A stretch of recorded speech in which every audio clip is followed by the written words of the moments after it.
Most engineers ये सोचते हैं कि पीडीसीए सिर्फ एक प्रॉब्लम सॉल्विंग टूल है, लेकिन अगर आप मैन्युफैक्चरिंग और क्वालिटी सिस्टम्स को ध्यान से देखें तो पिक्चर कुछ और ही है। PDCA actually modern quality management systems का फाउंडेशन है जो मैन्युफैक्चरिंग इंडस्ट्रीज में वाइडली यूज होता है। इवन फ्रेमवर्क्स जैसे एपीक्यूपी, एफएमईए और प्रोसेस इंप्रूवमेंट मेथोडोलॉजीज भी इसी लॉजिक पर काम करते हैं। इस वीडियो में हम पीडीसीए को डिटेल में समझेंगे, प्रॉब्लम सॉल्विंग से लेकर प्रोडक्ट डेवलपमेंट और कंटिन्यूअस इंप्रूवमेंट तक। सोचिए, एक फैक्ट्री जहां रिजेक्शन बढ़ रहा है, डिलीवरी डिले हो रही है और प्रोसेस स्टेबल नहीं है। अगर इंजीनियर्स बिना सिस्टम के रैंडमली प्रॉब्लम सॉल्व करेंगे तो इंप्रूवमेंट सस्टेनेबल नहीं रहेगा। इसीलिए कंपनीज एक स्ट्रक्चर्ड अप्रोच यूज करती हैं जिसे पीडीसीए साइकिल कहा जाता है। Most engineers think PDCA is only for problem solving, but PDCA is the foundation of quality systems. दोस्तों, PDCA का मतलब है प्लान, डू, चेक और एक्ट। मतलब फर्स्ट प्लान करो, जो प्लान करो उसे करो, करने के बाद उसे चेक करो और चेक करने के बाद अगर वो परफेक्ट है तो उसे स्टैंडर्डाइज करो, नहीं तो PDCA साइकिल को रिपीट करो।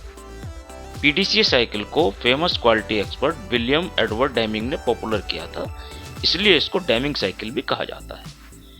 यह साइकिल ऑर्गेनाइजेशंस को प्रोसेस को सिस्टमैटिक और कंटिन्यूअस वे में इंप्रूव करने में हेल्प करता है।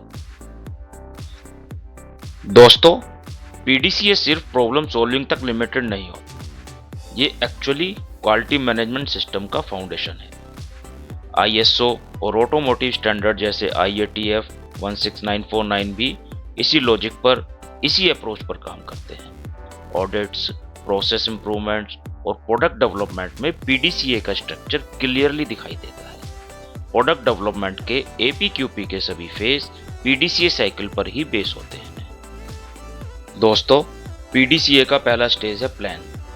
इस स्टेज में इंजीनियर प्रोसेस को समझते हैं, ऑब्जेक्टिव्स डिफाइन करते हैं और रिस्क आइडेंटिफाई करते हैं। यहाँ डाटा एनालिसिस और प्लानिंग होती है ताकि इम्प्लीमेंटेशन से पहले ही प्रॉब्लम को प्रिवेंट किया जा सके। एग्जाम्पल के लिए पास्ट डिफेक्ट हिस्ट्री से रूट कॉज एनालिसिस करते हैं और कंट्रोल्स डिसाइड होते हैं।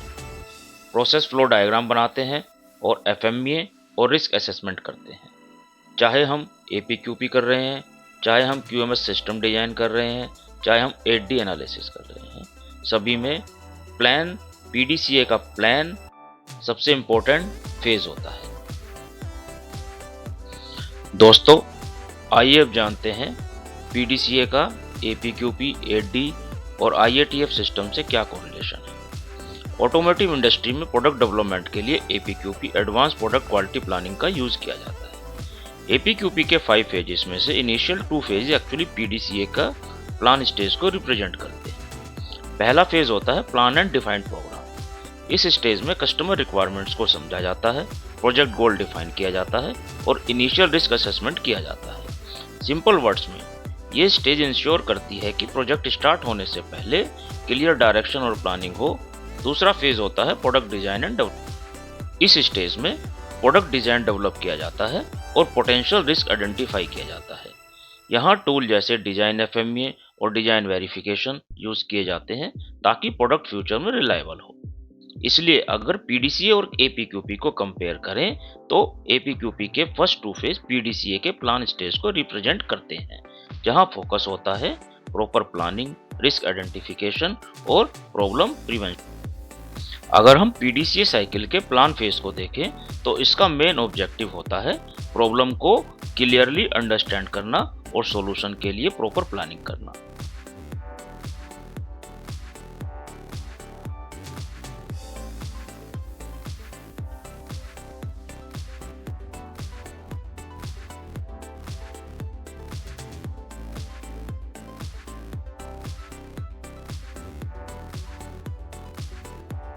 इंटरेस्टिंगली, अगर हम इसको 8D प्रॉब्लम सॉल्विंग मेथोडोलॉजी से कंपेयर करें तो PDCA का प्लान फेज मोस्टली 8D के इनिशियल स्टेप्स को कोरिलेट करता है। 8 डिसिप्लिन में सबसे पहले डिसिप्लिन फर्स्ट में टीम स्टैब्लिश की जाती है ताकि प्रॉब्लम को क्रॉस फंक्शनल अप्रोच से इन्वेस्टिगेट किया जा सके। उसके बाद डिसिप्लिन 2 में प्रॉब्लम डिस्क्रिप्शन डिफाइन की जाती है, जहां प्रॉब्लम को क्लियरली आइडेंटिफाई किया जाता है using facts and data. In steps का पर्पस भी एग्जैक्टली वही होता है जो पीडीसीए साइकिल का प्लान स्टेज का है, प्रॉब्लम को क्लियरली डिफाइन करना और इन्वेस्टिगेशन के लिए स्ट्रॉन्ग फाउंडेशन क्रिएट करना।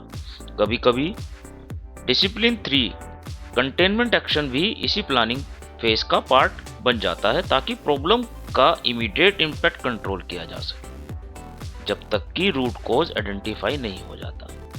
इसलिए अगर सिंपल लैंग्वेज में समझो तो पीडीसीए का प्लान फेज और 8D का इनिशियल स्टेप एक ही डायरेक्शन में काम करते हैं, प्रॉब्लम को समझना, डिफाइन करना और सॉल्यूशन के लिए प्रॉपर ग्राउंड वर्क प्रिपेयर करना। क्वालिटी मैनेजमेंट सिस्टम का स्ट्रक्चर एक्चुअली पीडीसीए साइकिल पर ही बेस होता है। अगर हम IATF स्टैंडर्ड को देखें तो उसके क्लोजेस भी पीडीसीए लॉजिक को फॉलो करते हुए दिखाई देते हैं। इससे ऑर्गेनाइजेशंस अपने प्रोसेस को सिस्टमैटिकली प्लान, इम्प्लीमेंट, मॉनिटर और इम्प्रूव कर पाती हैं। पीडीसीए का प्लान स्टेज ऑर्गेनाइजेशन की डायरेक्शन और स्ट्रेटजी डिफाइन करता है। IATF में इसके लिए क्लोजेस 4, क्लोज 5 और क्लोज 6 रिस्पॉन्सिबल होते हैं, जहां organisation, context, leadership, commitment and risk based planning define की जाती है। दोस्तों, पीडीसीए का सेकंड स्टेज होता है डू। इस स्टेज में जो प्लान बनाया गया था उसको इम्प्लीमेंट किया जाता है। यूजुअली ये इम्प्लीमेंटेशन स्मॉल स्केल पर होता है, जैसे ट्रायल प्रोडक्शन रन या पायलट रन। इसका पर्पस होता है कि चेक करना कि प्लांट प्रोसेस रियल एनवायरनमेंट में कैसे परफॉर्म करता है। दोस्तों, पीडीसीए साइकिल का डू फेज प्लानिंग को एक्चुअल इंप्लीमेंटेशन में कन्वर्ट करता है। इस स्टेज में जो भी एक्टिविटीज प्लान फेज में डिफाइन की गई थी उन्हें प्रैक्टिकली इंप्लीमेंट किया जाता है। अगर हम इसको एपीक्यूपी फ्रेमवर्क से कोरिलेट करें तो पीडीसीए का डू फेज मेनली एपीक्यूपी के फेज 3 जो कि प्रोसेस डिजाइन और डेवलपमेंट है से रिलेट करता है। इस स्टेज में मैन्युफैक्चरिंग प्रोसेस डिजाइन किया जाता है और प्रोडक्शन के लिए रिक्वायर्ड सिस्टम डेवलप किया जाता है। यहाँ एक्टिविटी जैसे process flow diagram, process FMEA, control plan development और वर्क इंस्ट्रक्शन प्रिपेयर की जाती हैं। सिंपल शब्दों में कहा जाए तो एपीक्यूपी का ये फेज इंश्योर करता है कि प्रोडक्शन प्रोसेस प्रॉपरली डिजाइन और रेडी हो एक्चुअल प्रोडक्शन स्टार्ट होने से पहले। इसलिए पीडीसीए के डू फेज का फोकस होता है प्लान्ड एक्टिविटी को इंप्लीमेंट करना और प्रोसेस को प्रोडक्शन के लिए प्रिपेयर करना। दोस्तों, पीडीसी साइकिल का डू फेज प्लानिंग के बाद आता है, जहां इन्वेस्टिगेशन और एक्शन प्रैक्टिकली स्टार्ट होते हैं। इस स्टेज में टीम प्रॉब्लम के रूट कॉज को आइडेंटिफाई करती है और पोटेंशियल सॉल्यूशन डेवलप करती है। अगर हम इसको 8D प्रॉब्लम सॉल्विंग मेथोडोलॉजी से कोरिलेट करें तो पीडीसीए का डू फेज मेनली डिसिप्लिन 4 और डिसिप्लिन 5 स्टेप से रिलेट करता है।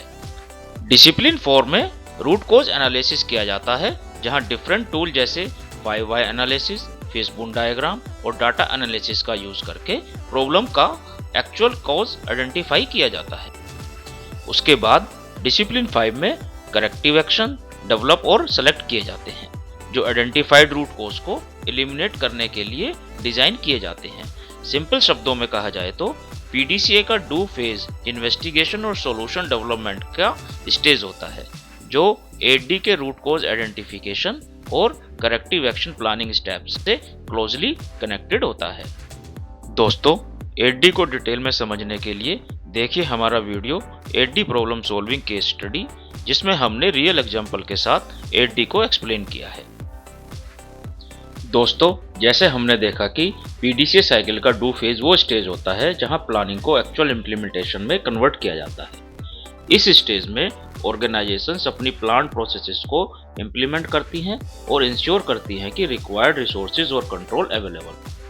अगर हम इसको IATF क्वालिटी मैनेजमेंट सिस्टम से कोरिलेट करें तो पीडीसीए का do phase mainly close 7 support और क्लोज 8 ऑपरेशन से रिलेट करता है।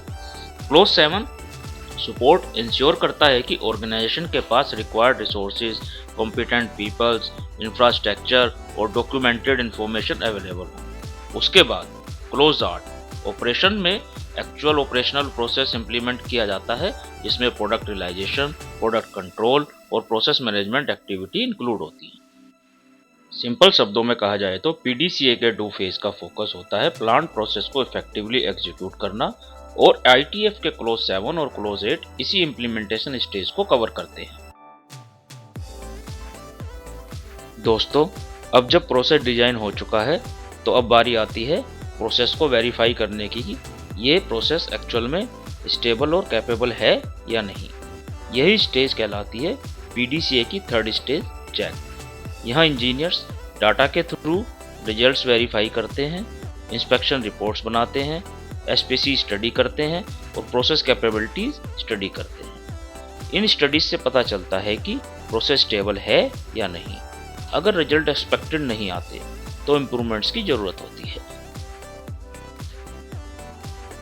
दोस्तों, पीडीसीए साइकिल का चेक फेज वो स्टेज होता है जहां हम वेरीफाई करते हैं जो प्लान और इम्प्लीमेंटेशन किया गया था वो एक्सपेक्टेड रिजल्ट दे रहा है या नहीं।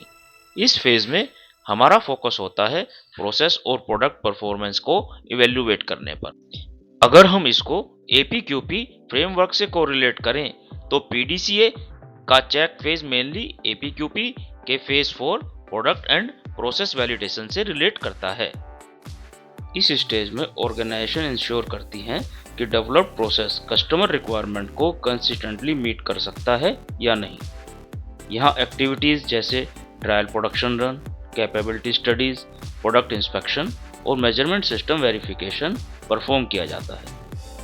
इसी फेज में पीपैप सबमिशन भी प्रिपेयर की जाती है, जिससे कस्टमर को डेमोस्ट्रेट किया जा सकता है कि मैन्युफैक्चरिंग प्रोसेस स्टेबल है और कैपेबल है। सिंपल शब्दों में कहा जाए तो पीडीसीए का चेक फेज वेरिफिकेशन स्टेज होता है, जहां कंफर्म किया जाता है कि प्रोडक्ट और प्रोसेस प्लान रिक्वायरमेंट्स को फुलफिल कर रहे हैं। दोस्तों, पीडीसीए साइकिल का चेक फेज वो स्टेज होता है जहां हम वेरीफाई करते हैं कि जो करेक्टिव एक्शन इम्प्लीमेंट किए गए हैं वो प्रॉब्लम को इफेक्टिवली एलिमिनेट कर पा रहे हैं या नहीं। इस फेज में फोकस होता है रिजल्ट्स को मॉनिटर करना और डाटा के थ्रू इफेक्टिवनेस इवेल्युएट करना। अगर हम इसको 8D प्रॉब्लम सॉल्विंग मेथडोलॉजी से कोरिलेट करें तो पीडीसीए का चेक फेज मेनली 8D के डिसिप्लिन 6 स्टेप से कोरिलेट करता है। डिसिप्लिन 6 में इम्प्लीमेंटेड करेक्टिव एक्शन की इफेक्टिवनेस वेरीफाई की जाती है। यहाँ ऑर्गेनाइजेशन कंफर्म करती हैं कि करेक्टिव एक्शंस के बाद प्रॉब्लम एक्चुअली एलिमिनेट हो चुकी हैं और प्रोसेस स्टेबल हो गया है या नहीं। इस स्टेज में engineers data analysis, process monitoring और वेरिफिकेशन एक्टिविटीज परफॉर्म करते हैं ताकि इंश्योर हो सके कि इम्प्लीमेंटेड सॉल्यूशन सस्टेनेबल है। सिंपल शब्दों में कहा जाए तो पीडीसीए का चेक फेज और 8D का D6 स्टेप दोनों का ऑब्जेक्टिव एक ही होता है, करेक्टिव एक्शंस की इफेक्टिवनेस वेरीफाई करना और कंफर्म करना कि प्रॉब्लम परमानेंटली सोल्व हो चुकी है। दोस्तों, हम जानते हैं कि पीडीसीए के चेक फेज में फोकस होता है प्रोसेस परफॉर्मेंस को मॉनिटर और इवेल्युएट करना। अगर हम इसको IATF क्वालिटी मैनेजमेंट सिस्टम से कोरिलेट करें तो पीडीसीए का चेक फेज मेनली IATF के क्लोज 9 परफॉर्मेंस इवेल्युएशन से कोरिलेट करता है। IATF का क्लोज 9 इंश्योर करता है कि ऑर्गेनाइजेशन अपने प्रोसेसेस और क्वालिटी मैनेजमेंट सिस्टम की परफॉर्मेंस को रेगुलरली मॉनिटर और मेजर करें। इसमें एक्टिविटीज़ जैसे process monitoring, product inspection, internal audit और मैनेजमेंट रिव्यू इंक्लूड होते हैं। इन एक्टिविटीज़ का मेन ऑब्जेक्टिव होता है ये वेरीफाई करना कि प्रोसेसेस प्लान रिक्वायरमेंट को मेट कर रहे हैं और ऑर्गेनाइजेशन का क्वालिटी ऑब्जेक्टिव अचीव हो रहा है। सिंपल शब्दों में कहा जाए तो पीडीसीए का चेक फेज और IATF का क्लोज 9 दोनों का फोकस एक ही है, सिस्टम की परफॉर्मेंस को इवेल्युएट करना और इम्प्रूवमेंट के अपॉर्चुनिटीज आइडेंटिफाई करना। दोस्तों, जब परफॉर्मेंस इवेल्युएट हो जाती है और इम्प्रूवमेंट अपॉर्चुनिटीज आइडेंटिफाई हो जाती है तो नेक्स्ट स्टेप होता है करेक्टिव एक्शन लेना और सिस्टम को कंटिन्यूसली इम्प्रूव करना। यही स्टेज होता है पीडीसीए का लास्ट स्टेज एक्ट। अगर इम्प्रूवमेंट सक्सेसफुल है तो उसको स्टैंडर्ड प्रोसेस बना दिया जाता है SOP अपडेट होती हैं, एम्प्लॉइज़ को ट्रेनिंग दी जाती है और प्रिवेंशन एक्शन इम्प्लीमेंट किए जाते हैं। इसी अप्रोच को कंटिन्यूअस इम्प्रूवमेंट या काइजन कल्चर भी कहा जाता है। PDCA साइकिल का एक्ट स्टेज वो स्टेज होता है जहां ऑर्गेनाइजेशन इम्प्लीमेंटेड एक्शन और रिजल्ट्स के बेस पर इम्प्रूवमेंट्स को स्टैंडर्डाइज और सस्टेन करती हैं। इस फेज का एक मेन ऑब्जेक्टिव होता है लर्निंग को कैप्चर करना और फ्यूचर प्रोसेसेस को बेटर बनाना। अगर हम इसको APQP फ्रेमवर्क से कोरिलेट करें तो PDCA का एक्ट फेज मेनली APQP के phase 5 feedback, assessment and corrective action से कोरिलेट करता है। APQP के इस स्टेज में ऑर्गेनाइजेशन प्रोडक्शन और कस्टमर फीडबैक को एनालिसिस करते हैं और आइडेंटिफाई करती है कि प्रोसेस में और क्या इम्प्रूवमेंट्स किया जा सकता है। यहाँ एक्टिविटीज जैसे करेक्टिव एक्शंस, प्रोसेस इम्प्रूवमेंट्स और लेसन लर्न डॉक्यूमेंटेशन परफॉर्म किए जाते हैं। सिंपल शब्दों में कहा जाए तो PDCA का एक्ट फेज कंटिन्यूस इम्प्रूवमेंट का स्टेज होता है, जहां ऑर्गेनाइजेशन इंश्योर करती हैं कि गेन्ड नॉलेज फ्यूचर प्रोजेक्ट्स और प्रोसेसेस में अप्लाई हो। PDCA के एक्ट फेज का फोकस होता है सिस्टम इम्प्रूवमेंट और लर्निंग को ऑर्गेनाइजेशन में इम्प्लीमेंट करना। अगर हम इसको 8D प्रॉब्लम सॉल्विंग मेथडोलॉजी से कोरिलेट करें तो PDCA का एक्ट फेज मेनली 8D के डिसिप्लिन 7 और डिसिप्लिन 8 स्टेप्स को रिलेट करता है। D7 का ऑब्जेक्टिव होता है रिकरेंस प्रिवेंशन, जहां ऑर्गेनाइजेशन अपना सिस्टम, प्रोसीजर और कंट्रोल प्लान्स को अपडेट करती हैं ताकि फ्यूचर में सेम प्रॉब्लम दोबारा ना आए।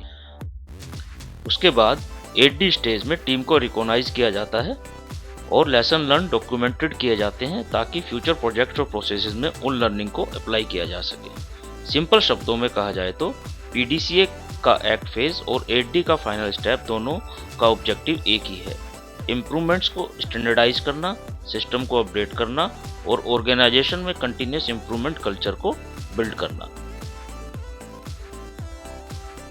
PDCA के एक्ट फेज में फोकस होता है करेक्टिव एक्शन लेना, रूट कोज को एलिमिनेट करना और प्रोसेस को फ्यूचर के लिए बेटर बनाना। अगर हम इसको IATF क्वालिटी मैनेजमेंट सिस्टम से कोरिलेट करें तो PDCA का act phase mainly close 10 improvement से कोरिलेट होता है। IATF का क्लोज 10 इम्प्रूवमेंट इंश्योर करता है कि ऑर्गेनाइजेशन आइडेंटिफाइड इश्यूज पर करेक्टिव एक्शन इम्प्लीमेंट करे और रीअकरेंस को प्रिवेंट करे।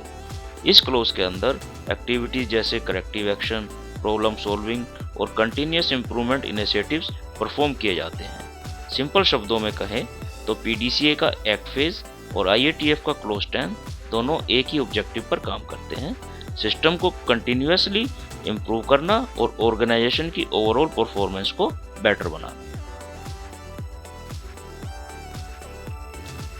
आइए दोस्तों एक सिंपल एग्जांपल की सहायता से PDCA को समझने की कोशिश करते हैं।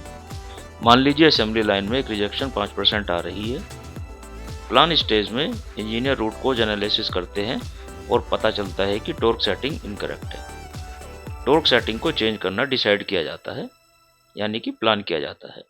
डू स्टेज में न्यू टॉर्क सेटिंग का ट्रायल किया जाता है, जो कि हमने प्लान स्टेज में डिसाइड की थी। चेक स्टेज में हम रिजेक्शन डाटा का एनालिसिस करते हैं और पता चलता है कि रिजेक्शन रिड्यूस हो जाती है। और एक्ट स्टेज में जो न्यू टॉर्क सेटिंग हमने प्लान की थी उसको प्रोसेस स्टैंडर्ड बना दिया जाता है। दोस्तों इस एग्जांपल में हमने देखा कि हमने रिजेक्शन को कम करने के लिए पहले प्लान किया। प्लान करने के बाद जो हमने प्लान किया उसको हमने करके देखा। करके देखने के बाद जो हमने किया उसको चेक किया कि जो हमने प्लान किया था और जो किया है उसका आउटकम क्या आ रहा है। चेक करने के बाद हमें रिजल्ट्स पॉजिटिव मिले और हमने रिजल्ट पॉजिटिव मिलने के बाद जो हमने प्लान किया था उसको हमने एक स्टैंडर्ड बना दिया। इसी तरीके से दोस्तों ये PDCA साइकिल काम करता है, यानी कि जो प्लान करो वो करो, जो करो उसको चेक करो और जो चेक करो उसको स्टैंडर्डाइज करो। दोस्तों इस प्रकार हमने देखा कि PDCA को problem solving, APQP, process improvement, quality management system में यूज करते हैं। इसलिए PDCA सिर्फ एक प्रॉब्लम सॉल्विंग टूल नहीं है, यह product development, process improvement, audits और क्वालिटी सिस्टम का कोर फ्रेमवर्क है। जो इंजीनियर्स PDCA को डीपली समझ लेते हैं वो प्रोसेस को ज़्यादा इफेक्टिवली इंप्रूव कर सकते हैं। अगर आप मैन्युफैक्चरिंग और क्वालिटी इंजीनियरिंग के प्रैक्टिकल कॉन्सेप्ट सीखना चाहते हैं तो चैनल को फॉलो करें। नेक्स्ट वीडियोस में हम APQP, FMEA और अदर ऑटोमोटिव कोर टूल्स को सिंपल लैंग्वेज में समझेंगे।